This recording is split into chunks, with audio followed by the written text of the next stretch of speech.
I wouldn't have accepted it. But she was so enthusiastic. I was bored. So I took it and walked on. It was an invitation to a lecture on Pokemon and the paranormal. I nearly laughed out loud. I'd never really been into the whole Pokemon thing, and my professors had specifically warned me that if I wanted to be taken seriously as an academic, I should stay clear of paranormal research. I can't believe people actually take this stuff seriously, I thought to myself. But then I smiled, shrugged my shoulders, and thought, this might actually be funny. On the back of the flyer was a map to the lecture hall. I'm not normally very good with maps, but I managed to follow it without too much difficulty and found my way to the hall. Big enough to seat a couple of hundred, I counted 14 people scattered like seeds across the front 4 rows. The speaker had already started, and so, being a latecomer, I shuffled furtively up the steps to the 5th row and turned over a seat. The lecturer not only looked, but somehow managed to sound like Sheldon Cooper from The Big Bang Theory. He claimed to have interviewed a Glengar. I was like, this guy has to be full of... I don't know why, but I decided to record his spiel on my phone. What follows is an almost word-for-word transcription, minus the Sheldon Cooper accent.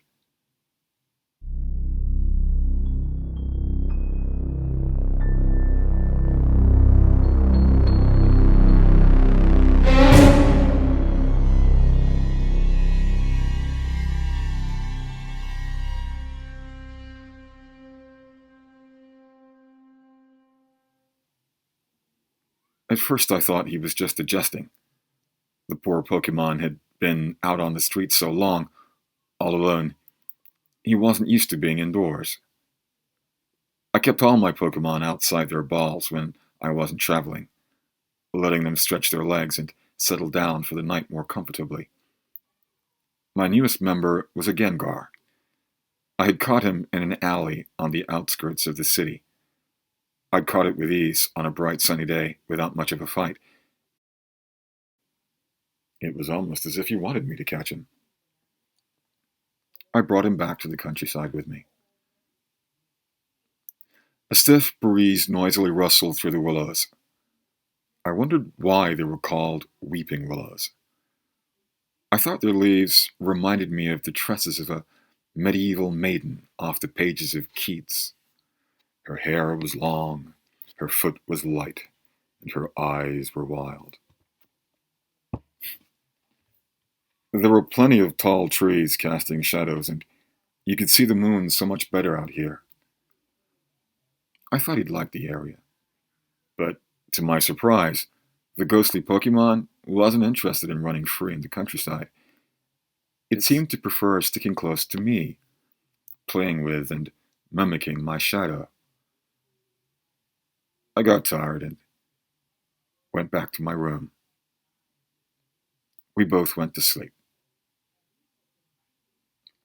Or did we? The Glengar liked staying in my room as I slept. I did sleep.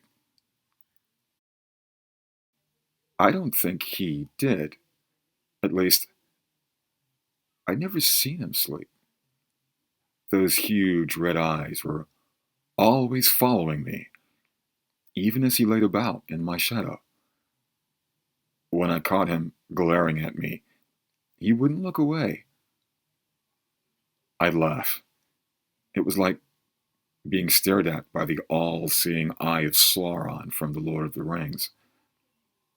But don't get me wrong, I wasn't creeped out or anything. It was kind of endearing to see such a large creature act so clingy.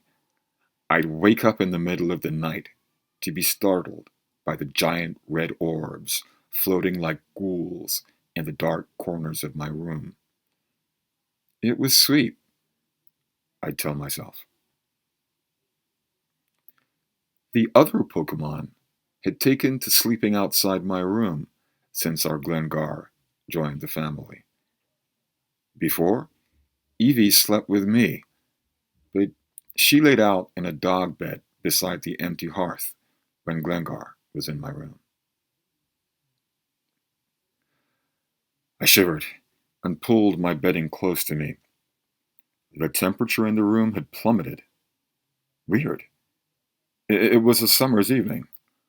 Listening to the forecast, I'd expected an uncomfortably hot night. Why had it gotten so cool so quickly? Rolling over, I shrieked, inching backwards till my back hit the wall. I scrunched up my blankets and then held them to my chest, as if they'd protect me. When I realized it was Glengar looming next to my bed, I breathed a heavy sigh of relief. My heart still pounded in my chest, but at least I knew what it was that had given me the creeps. "What are you doing, Goof?" I asked him as he crawled back to sit on the edge of my bed. He stared at me with his large grin. I arched a brow and patted a spot beside me, hoping the bed would support his weight.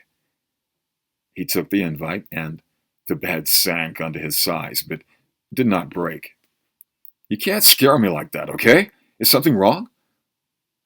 I looked over to the corner he was normally in and squinted. There was a dark lump there. Had I not put something away? "Glengar," he purred at me, reaching out to pat my head. Surprised and pleased by this sign of affection, I looked at him again. I offered him another smile and decided to push my curiosity aside for the morning. "I gotta get some sleep, okay?" Now I patted him. I shivered at the feeling of coolness it brought. All heat suddenly sucked from the surface of my skin. I made a mental note to look up Glengar facts in my Pokedex.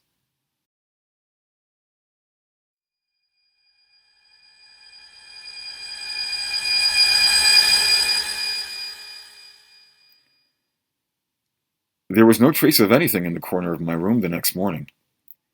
Glengar just grinned at me and followed me from the room. I was checking my mail when I learned from a passing neighbor that a child from one of the farms was missing. I didn't know him well, but I didn't know the kid and felt sad. I told him I'd keep an eye out and took to checking my own land for any signs of misadventure. I decided I ought to do something, so put together a Pokemon search party. My seekers included Eevee, Glengar, Golbat, Growlithe, and Ponyta. Everyone spread out, except Glengar, who just stuck to my shadow. We found a Ghastly hovering over a nearby stream. It seemed to be jumping over it back and forth in childish delight.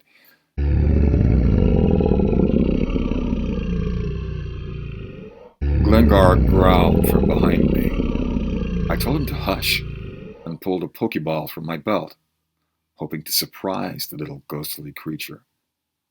I waited for the right moment, then chucked the activated ball straight at the Ghastly. A flash of bright light filled the woods as the ball attempted to capture the Pokemon. I blinked. The Ghastly was gone.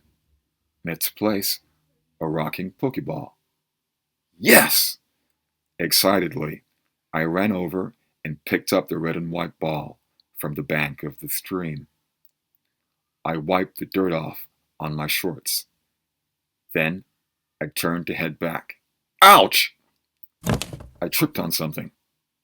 Falling, I fell to my hands and knees, scraping them against twigs and pebbles. "Glengar!" I accused, wincing as I stood up. Glengars are known for their little pranks, especially tripping people up when inside shadows. While he was giggling, I realized he hadn't been the cause of my fall. My shoe had got caught on something. I shook my foot loose and looked at the weirdly colored branch that had tripped me. I brushed mud from what I thought had been a tree limb, except it was soft and not made of wood. My stomach turned as the smell of decay hit my nose. I cleaned off more mud, and the branch became a small child's arm.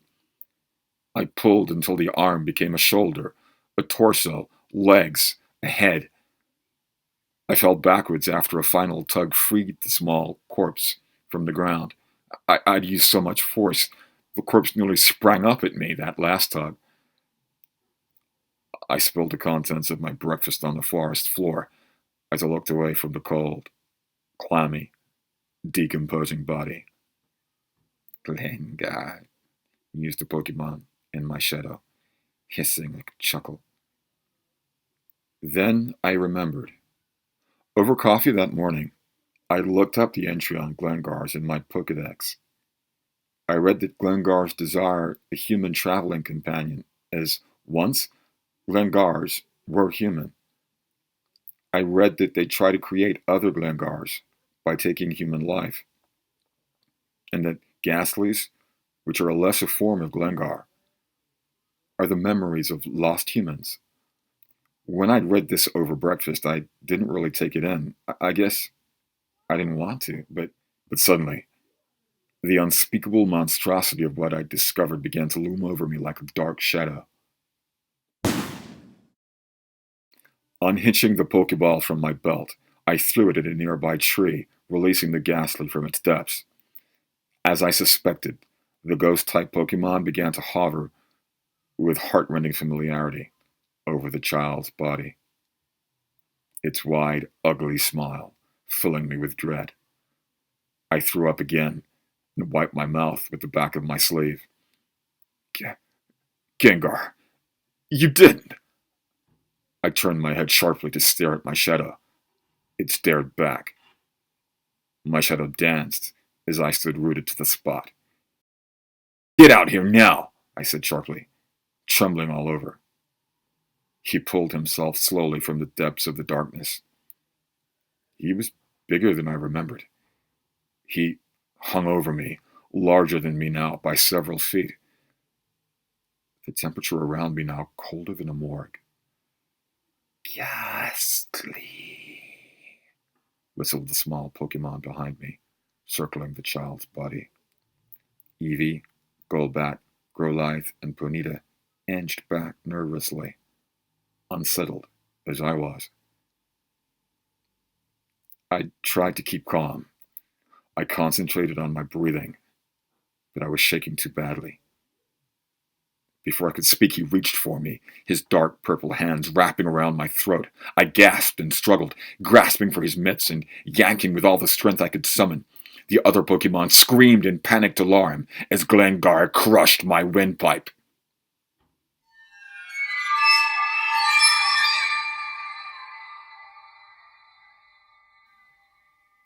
A sinister smile took over my face as I opened my eyes to watch Ghastly bounce and whirl over me, buzzing and grinning and making figure eights. I stood slowly, feeling bulky and strong.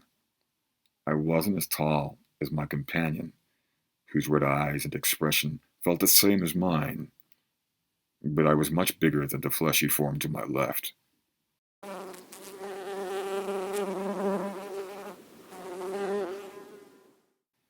Gengar, I snickered.